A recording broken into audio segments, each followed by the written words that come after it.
BO ಸಾಹೇಬ್ರೆ ಹಾಗೂ ಪೋಷಕರೇ, ಮಕ್ಕಳೇ, ಎಲ್ರಿಗೂ ಜ್ಞಾನವಾಹಿನಿ ಶಾಲೆಯ ವಾರ್ಷಿಕೋತ್ಸವದ ಶುಭಾಶಯಗಳು. ಎಷ್ಟು ಟೆಕ್ನಾಲಜಿ ಡೆವಲಪ್ ಆಗ್ತಾ ಇದೆ ಅಷ್ಟು ಮಕ್ಕಳು ಅದರಿಂದ ಕಲಿಯೋದು ಎಷ್ಟಿದೆಯೋ ಅದರಿಂದ ಹಾಳಾಗೋದು ಅಷ್ಟಿರುತ್ತೆ ಅಂತ. ಈಗ ಪೋಷಕರು ಇರ್ತಕ್ಕಂಥ ಕಾರಣ ಏನಂದ್ರೆ ಮಕ್ಕಳು ಮನೆಗಳಲ್ಲಿ ನಮ್ಮ ಮಾತೇ ಕೇಳ್ತಾ ಇಲ್ಲ ಸಾರ್ ಅಂತ.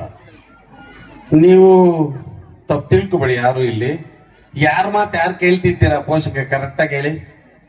ಗಂಡ ಮಾತು ಹೆಂಡತಿನೂ ಕೇಳಲ್ಲ, ಹೆಂಡತಿ ಮಾತು ಗಂಡನೂ ಕೇಳಲ್ಲ, ಅತ್ತೆ ಮಾವ ಮಾತು ಸೊಸೆ ಕೇಳಲ್ಲ, ಸೊಸೆ ಮಾತು ಅತ್ತೆ ಮಾವ ಕೇಳಲ್ಲ. ನಮ್ಮನ್ನ ಯಾಕೆ ಮಕ್ಕಳು ಫಾಲೋ ಮಾಡಲ್ಲ? ನೀವೇಳಿ ಕರೆಕ್ಟಾಗಿ ಹೇಳಿ. ಈಗ ಟೆಕ್ನಾಲಜಿ ಬೆಳೀತು, ಟೆಕ್ನಾಲಜಿಯಿಂದ ಮಕ್ಕಳು ಸೀಕ್ರೆಟ್ ಆಗಿ ಮೊಬೈಲ್ ತಗೊಂಡೋಗಿ ಕೆಟ್ಟದ್ದು ಒಳ್ಳೇದು ನೋಡ್ತಿದ್ರು, ಆ ವಿಚಾರ ಆಯಿತು. ಈಗ ಮಕ್ಕಳು ನಮ್ಮ ಮಾತೇ ಕೇಳಲ್ಲ ಸಾರ್, ಓದೋದೇ ಇಲ್ಲ ಸಾರ್ ಅಂದ್ರೆ ಪೇಷನ್ಸಿ ನಮ್ಗಿರ್ಬೇಕಲ್ಲ. ಪ್ರತಿಯೊಂದು ಆಚೆ ಕಡೆ ಇರೋ ಪ್ರಾಬ್ಲಮ್ಸ್ ಎಲ್ಲ ತಗೊಂಬಂದು ಗಂಡ ಮೇಲೆ ಹಾಕ್ಬಿಡ್ತೀರಾ, ಇಲ್ಲ ಗಂಡ ಆಚೆ ಕಡೆ ಎಲ್ಲ ಪ್ರಾಬ್ಲಮ್ ತಗೊಂಬಂದು ಹೆಂಡತಿ ಮೇಲೆ ಹಾಕ್ತಾರೆ. ನಿಮ್ಮಿಬ್ಬರಿಬ್ಬರು ಕಚ್ಚಾಟ ನೋಡಿದ್ರೆ ಮಕ್ಳು ಏನ್ ಮಾಡ್ತಾರೆ? ಅವ್ರಿಗೂ ಪೇಷನ್ಸಿ ಇರೋದಿಲ್ಲ. ನಿಮ್ಗೆ ಯಾವಾಗ ಪೇಷನ್ಸಿ ಇರಲ್ಲ, ಮಕ್ಕಳಿಗೂ ಪೇಷನ್ಸಿ ಇರಲ್ಲ. ನಿಮ್ಮನ್ನು ಫಾಲೋ ಮಾಡಲ್ಲೇನು ಅವರು? ನೀವು ಸೀರಿಯಲ್ ನೋಡಿದ್ರೆ ಅವ್ರು ಸೀರಿಯಲ್ ಫಾಲೋ ಮಾಡ್ತಾರೆ, ನೀವು ಗಲಾಟೆ ಮಾಡ್ಕೊಂಡ್ರೆ ಗಲಾಟೆ ಫಾಲೋ ಮಾಡ್ಕೊಂತಾರೆ, ನೀವು ಅನ್ಯೋನ್ಯವಾಗಿದ್ರೆ ಅನ್ಯೋನ್ಯವಾಗಿ ಫಾಲೋ ಮಾಡ್ಕೊಂತೀರ. ಮೊದ್ಲೆಲ್ಲ ಪರ್ಸನಲ್ ಒಂದ್ ಬೆಡ್ರೂಮ್ ಅಲ್ಲ ಒಂದ್ ಹಾಲ್ವರೆಗೂ ಇತ್ತು. ಈಗ ಗಂಡ ಹೆಂಡತಿ ಮಾತಾಡ್ಬಿಡದ ಒಂದ್ ಊರು ಕೇಳಿಸ್ತಲ್ಲ, ಹಂಗೆ ಮಾತಾಡ್ತಾ ಇರ್ತೀರ. ನೀವು ಏನ್ ಮಾಡಕ್ಕಾಗ್ತದ? ಅಲ್ಲ, ಸಮಾಜನೇ ಹಂಗ ಆಗ್ಬಿಟ್ಟಿದೆ. ಎಲ್ಲರೂ ಫಾಸ್ಟ್ ಕಲಿಯುಗ ತುಂಬಾ ಬೆಳೆದ್ಬಿಟ್ಟಿದ್ವಿ ನಾವು. ಎಲ್ಲಿ ಏನು ಬೆಳೆದಿಲ್ಲ. ಸಂಸ್ಕಾರಗಳು ಮೌಲ್ಯಗಳು ಎಲ್ಲಿ ಕಳ್ಕೊಂತೀವೋ ಅವಾಗ ಅದು ಬೆಳೆದಿದೆ ಅನ್ಕೊಂತ ಇದ್ವಿ ಅಷ್ಟೇ. ಸಂಸ್ಕಾರಗಳು ಮೌಲ್ಯಗಳು ಇಟ್ಕೊಂಡ್ರೆ ನಾವು ಬೆಳೆದಂಗ್ ಲೆಕ್ಕ. ನಮ್ಮ ಭಾರತೀಯ ಸಂಸ್ಕೃತದಲ್ಲಿ ಸಂಸ್ಕಾರಗಳು ಮೌಲ್ಯಗಳು ತುಂಬಾ ಮುಖ್ಯವಾದದ್ದು. ಬರೀ ಶಿಕ್ಷಣ ಕೊಟ್ಟರೆ ಸಾಲದು. ನೆಕ್ಸ್ಟ್ ಶಿಕ್ಷಣ ಪಡ್ಕೊಂಡ್ ಮಕ್ಕಳು ತಂದೆ ತಾಯಿಗೆ ಊಟ ಹಾಕ್ಬೇಕು, ಅನಾಥಾಶ್ರಮ ಕಳಿಸ್ಬಾರ್ದಲ್ವಾ? ಆ ತರದಂತ ಶಿಕ್ಷಣ ಕೊಡಬೇಕು ಅನ್ನೋದು ನಮ್ಮ ಉದ್ದೇಶ. ದಯವಿಟ್ಟು ಪೋಷಕರು ಕೂಡ ಸ್ವಲ್ಪ ನೀವು ಮಕ್ಕಳಿಗೆ ಎಲ್ಲ ಕೊಡ್ತೀರಾ, ಎಲ್ಲ ಬಟ್ಟೆ ಕೊಡ್ತೀರಾ. 100 ರೂಪಾಯಿ ಬಟ್ಟೆ ಕೇಳಿದ್ರೆ 200 ರೂಪಾಯಿ ಬಟ್ಟೆ ಕೊಡಿಸ್ತೀರಾ. ಎಲ್ಲ ಒಂದು ರೋಡ್ ಪಕ್ಕದಲ್ಲಿ ಒಂದು ಹೋಟ್ಲಲ್ಲಿ ಊಟ ತಿಂದ್ರು ಕೂಡ ಹೊಟ್ಟೆ ತುಂಬತ್ತೆ, ರುಚಿಯಾಗಿರುತ್ತೆ. ಇಲ್ಲ ಒಳ್ಳೆ ಹೋಟ್ಲಿಗೆ ಹೋಗೋಣ ಅಂತ ಕರ್ಕೊಂಡು ಹೋಗ್ತೀರಾ. ನೀವೇನ್ ಮಾಡಿದ್ರು ಕೂಡ ಮಕ್ಕಳಿಗೆ ಕಷ್ಟ ಗೊತ್ತಿಲ್ದೀರ ನೀವು ನಟಿಸ್ತಾ ಇದ್ದೀರಾ ತಂದೆ ತಾಯಿ. ಇದು ತುಂಬಾ ತಪ್ಪಲ್ವಾ? 100 ರೂಪಾಯಿ ಕೇಳಿದ್ರೆ ನಮ್ಮ ಹತ್ರ 25 35 ಅಂತ ಕಳ್ಸಿ. ಇವತ್ತು ಕೇಳಿದ ತಕ್ಷಣ ಇವತ್ತು ಯಾಕೆ ಕೊಡಿಸ್ತೀರ ನೀವು? ಇವತ್ತು ಕೇಳಿದ್ರೆ 4 ದಿನ ಸತಾಯಿಸಿ ಕೊಡಿಸಿ, ಮಕ್ಳಿಗೆ ಪೇಷನ್ಸಿ ಬರುತ್ತೆ. ಅವಾಗ್ಲೇ ಹೇಳ್ದೆ ಯಾಕೆ ಗಲಾಟೆ ಮಾಡ್ಕೊಂತ ಮನೆಗಳಲ್ಲಿ ಅಂದ್ರೆ ಸಣ್ಣದ್ ಕೇಳಿದ ತಕ್ಷಣ ಇಂಟಿಗೆ ತಂದ್ಕೊಟ್ಬಿಡ್ಬೇಕು. ಗಂಡ ಮನೆಗೆ ಬಂದ ತಕ್ಷಣ ಏನ್ ಬೇಕಾದ್ ಮಾಡಿಕ್ ಬಿಡ್ಬೇಕು. ಆಯ್ಮನ್ಗೆ 4 ಕಾಲ್ ಇರ್ತದ? ಆಚೆ ಇದನ್ನ ಕಷ್ಟಪಟ್ಟಿದ್ ಮಾತ್ರಕ್ಕೆ ಬಂದು ಮನೆಯಲ್ಲಿ ಹೋದ್ ಗಲಾಟೆ ಮಾಡ್ತಾರೆ. ಇಲ್ಲ ನೀವು ಅವ್ರ ಮೇಲೆ ಬೀಳ್ತೀರ, ಅವ್ರು ನಿಮ್ಮ ಮೇಲೆ ಬೀಳ್ತೀರ. ಅವ್ರು ಎಲ್ಲಿ ಬರುತ್ತೆ ಸಂಸ್ಕಾರಗಳು? ದಯವಿಟ್ಟು ನಮ್ಮ ಶಾಲೆಗಳಲ್ಲಿ ಇದು ಅನುಭವಿಸ್ತಾ ಇರ್ತಕ್ಕಂಥದ್ದು. ಮಕ್ಕಳು ಶಿಕ್ಷಕರ ಮಾತು ಬಿಟ್ರೆ ಪೇರೆಂಟ್ಸ್ ಮಾತು 90% ಕೇಳ್ತಾ ಇಲ್ಲ. ಇಲ್ಲಿ ಬರ್ತಿರ್ತಕ್ಕಂಥ ಪೇರೆಂಟ್ಸ್ ಅಲ್ಲಿ ಎಷ್ಟು ಮಕ್ಕಳು ನಿಮ್ಮ ಮಾತು ಕೇಳ್ತಾ ಇದಾರೆ? ಕರೆಕ್ಟಾಗಿ ಹೇಳಿ, ಪ್ರಾಮಾಣಿಕವಾಗಿ ಹೇಳಿ, ಕೈ ಎತ್ರಿ. ಎಷ್ಟು ಜನ ನಿಮ್ಮ ಮಕ್ಕಳು ಕರೆಕ್ಟಾಗಿ ನಿಮ್ಮ ಮಾತು ಕೇಳ್ತಾರಂತ? ಯಾರು ಎತ್ತಲಿಲ್ಲ ಅಂದ್ರೆ ಕೇಳಲ್ಲ. ಯಾಕೆ ಕೇಳಲ್ಲ ಅಂದ್ರೆ ತಂದೆ ತಾಯಿನಲ್ಲೇ ಪೇಷನ್ಸಿ ಇಲ್ಲ.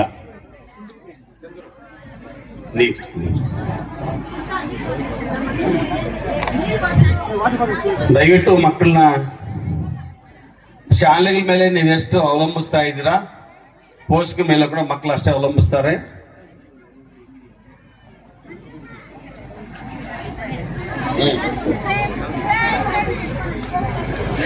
ಇಪ್ಪತ್ನಾಲ್ಕು ಗಂಟೆಯಲ್ಲಿ ಮಕ್ಕಳು ನಮ್ಮ ಹತ್ರ ಇರೋ 5 ಅವರ್.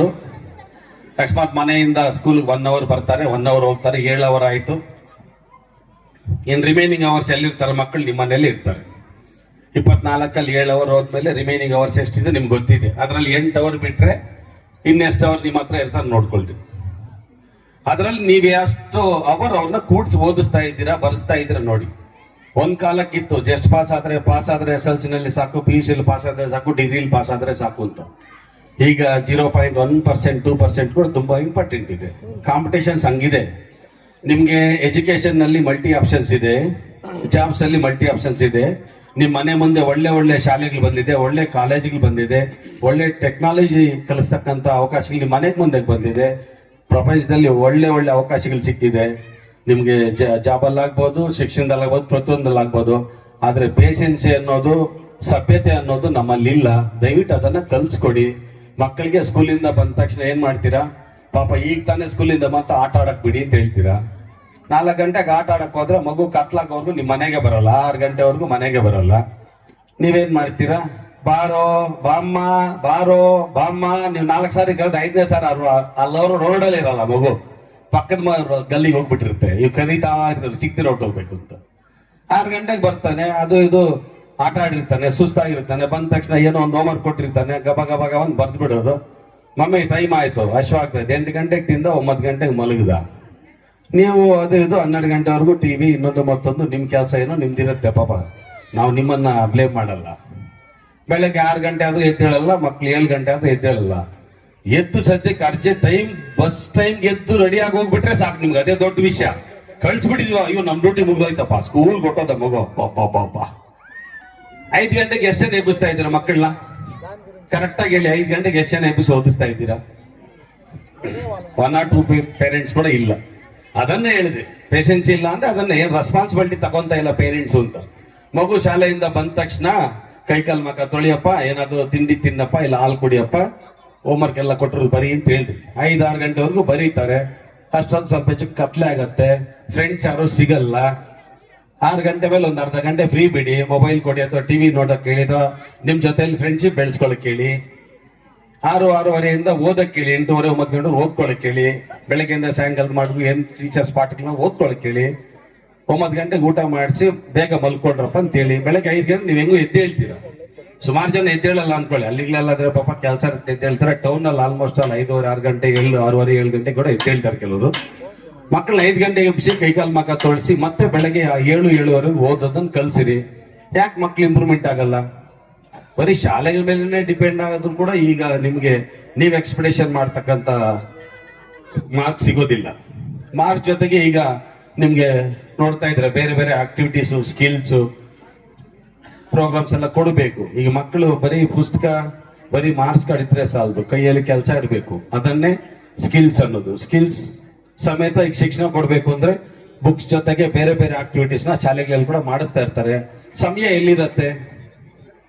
ಹಾಗಾಗಿ ದಯವಿಟ್ಟು ನಿಮ್ಮ ಹತ್ರ ಮಗು ಒಂದು 15-17 ಅವರ್ ಒಂದು ದಿನಕ್ಕೆ ನಿಮ್ಮ ಹತ್ರ ಇರೋದ್ರಿಂದ ದಯವಿಟ್ಟು ನೀವೆಲ್ಲರೂ ಕೂಡ ಪೋಷಕರು ಕೇರ್ ತಗೊಂಡು ನಿಮ್ಮ ಮಕ್ಕಳ ಉನ್ನತ ಜೀವನಕ್ಕಾಗಿ ನೀವೆಲ್ಲ ಸಹಕಾರ ಕೊಡಿ. ನೀವೆಲ್ಲ ಖರ್ಚು ಮಾಡ್ತಿದ್ದೀರಾ, ಅವ್ರಿಗೆ ನನ್ನ ಪ್ರಕಾರ ಮಕ್ಕಳಿಗೆ ನೀವು ಕಷ್ಟ ಗೊತ್ತಾಗ್ಬೇಕು. ನೀವು ಒಂದು 100 ರೂಪಾಯಿ ಸಂಪಾದನೆ ಮಾಡಕ್ಕೆ ಎಷ್ಟು ಕಷ್ಟ ಪಡ್ತಿದ್ದೀರಾ, ಖರ್ಚು ಮಾಡೋದಷ್ಟು ಈಸಿ ಇಲ್ಲ ಅನ್ನೋದು ಅವ್ರಿಗೆ ಗೊತ್ತಾಗ್ಬೇಕು. ಜೊತೆಗೆ ಶಿಕ್ಷಣದ ವ್ಯಾಲ್ಯೂ ಗೊತ್ತಾಗ್ಬೇಕು, ಜೀವನದ ವ್ಯಾಲ್ಯೂ ಗೊತ್ತಾಗ್ಬೇಕು. ನೀವು ಕತೆಗಳು ಹೇಳ್ಬೇಕು.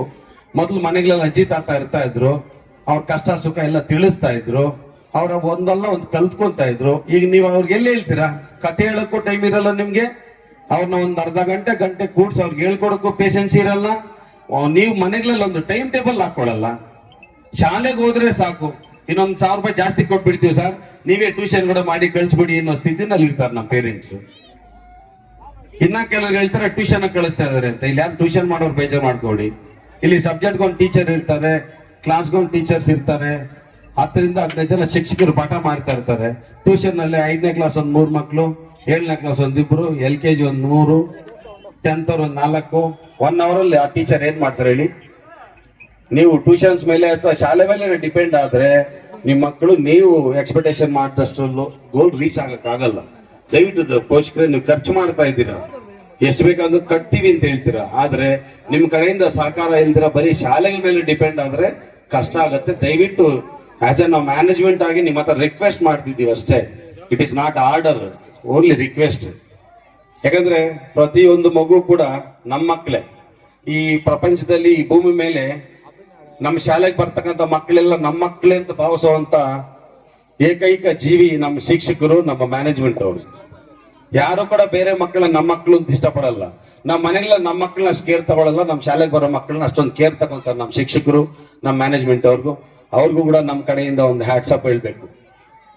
ಹಾಗಾಗಿ ದಯವಿಟ್ಟು ಪೋಷಕರು ತುಂಬಾ ಕಷ್ಟ ಸುಖ ಮಕ್ಕಳಿಗೆ ಹೇಳಿ, ದುಡ್ಡಿನ ಬೆಲೆ ಹೇಳಿ, ಜೀವನದ ವ್ಯಾಲ್ಯೂಗಳು ಹೇಳಿ, ಮೌಲ್ಯಗಳು ಹೇಳಿ, ನೀನು ಅವ್ರಿಗೆ ಕನಸುಗಳನ್ನ ಕಾಣಕ್ಕೆ ಅವಕಾಶ ಕೊಡಿ. ನೀನ್ ಹಿಂಗ್ ಓದ್ಬೇಕು, ಏನಕ್ಕೋಸ್ಕರ ಓದ್ಬೇಕು, ಮುಂದೆ ಹಿಂಗ್ ಬೆಳಿಬೇಕು, ನೀನ್ ಇಂಥ ಕಾರಲ್ಲಿ ಓಡಾಡ್ಬೇಕು, ಇಂಥ ಮನೆ ಕಟ್ಬೇಕು, ನಾವೆಲ್ಲ ಚೆನ್ನಾಗಿರ್ಬೇಕು, ಏನು ಅದ್ರ ಬಗ್ಗೆ ಒಂದು ಜೀವನದ ಬಗ್ಗೆ ಅವ್ರಿಗೊಂದು ಒಂದು ಕನಸುಗಳನ್ನ ಕಾಣೋ ತರ ಮಾಡಿ, ಕನಸುಗಳನ್ನ ನನ್ಸು ಮಾಡ್ಕೊಳ್ಳೋಕೆ ಯಾವ ತರ ಮಾಡ್ಕೋಬೇಕು ಅಂತ ಹೇಳಿ ಪೇಷನ್ಸ್ ಇಂದ ನೀವು ಮಕ್ಕಳನ್ನ ಬೆಳೆಸ್ಬೇಕು ಅಂತ ನನ್ನ ಉದ್ದೇಶ. ಯಾಕಂದ್ರೆ ತಂದೆ ತಾಯಿ ಪೇಷನ್ಸ್ ಇಲ್ಲ ಅಂದ್ರೆ ಮಕ್ಕಳಿಗೆ ಎಲ್ಲಿಂದ ಬರುತ್ತೆ ಹೇಳಿ. ಇನ್ನೊಂದಂದ್ರೆ ನಾವು ಮನೇಲಿ ನಡ್ಕೊಳ್ಳೋದನ್ನ ನಮ್ಮ ಮಕ್ಕಳು ಫಾಲೋ ಮಾಡ್ತಿರ್ತಾರೆ. ದಯವಿಟ್ಟು ಅದನ್ನ ಇನ್ಮೇಲೆ ಅದ್ರ ಗುಟ್ಟಾಗಿ ನಿಮ್ದೇನ ಸಮಸ್ಯೆ ಇರಲಿ ಇನ್ನೊಂದು ಮತ್ತೊಂದು ಗುಟ್ಟಾಗಿ ಮೇಂಟೈನ್ ಮಾಡಿ. ಮಕ್ಕಳು ಮುಂದೆ ಸ್ವಲ್ಪ ಶ್ರೀಮಂತಿಕೆ ತೋರಿಸ್ತೀರಾ, ಏನಿದೆ ಅದನ್ನ ವಾಸ್ತವಾಂಶ ತೋರಿಸಿ ಮುಂದೆ ಜೀವನ ಹೇಗಿರುತ್ತೆ ಅಂತ ಅವ್ರಿಗೆ ಒಳ್ಳೆ ಮಾತುಗಳಲ್ಲಿ ಹೇಳಿ. ನೀವು ಪೇಷನ್ಸ್ ಇಂದ ಬೆಳಗ್ಗೆ 1-2 ಅವರ್ ಮಕ್ಕಳಿಗೆ ಅವಕಾಶ ಕೊಡಿ, ಸಾಯಂಕಾಲ 1-2 ಅವರ್ ನಿಮ್ಮ ಹತ್ರ ಕೂಡಿಸ್ಕೊಂಡು ನಿಮ್ಗೆ ಬರುತ್ತೋ ಬರಲ್ವೋ ಅದನ್ನ ಅವ್ರಿಗೆ ಎಷ್ಟು ಬರುತ್ತೋ ಅಷ್ಟು ಮಾತು ಹೇಳ್ಕೊಟ್ಟು ನೀವು ಪಕ್ಕದಲ್ಲಿ ಕೂತ್ಕೊಂಡು ಗಮನಿಸಿ. ಮಕ್ಕಳು ಮುಂದಿನ ವಿದ್ಯಾಭ್ಯಾಸಕ್ಕೆ ಮುಂದಿನ ಜೀವನಕ್ಕೆ ನೀವೆಲ್ಲ ದಾರಿದೀಪಗಳಾಗಬೇಕು ಅಂತ ಕೋರ್ತಾ ನನ್ನ ಮಾತನ್ನು ಮುಗಿಸ್ತೀನಿ. ಜೈ ಹಿಂದ್, ಜೈ ಕರ್ನಾಟಕ.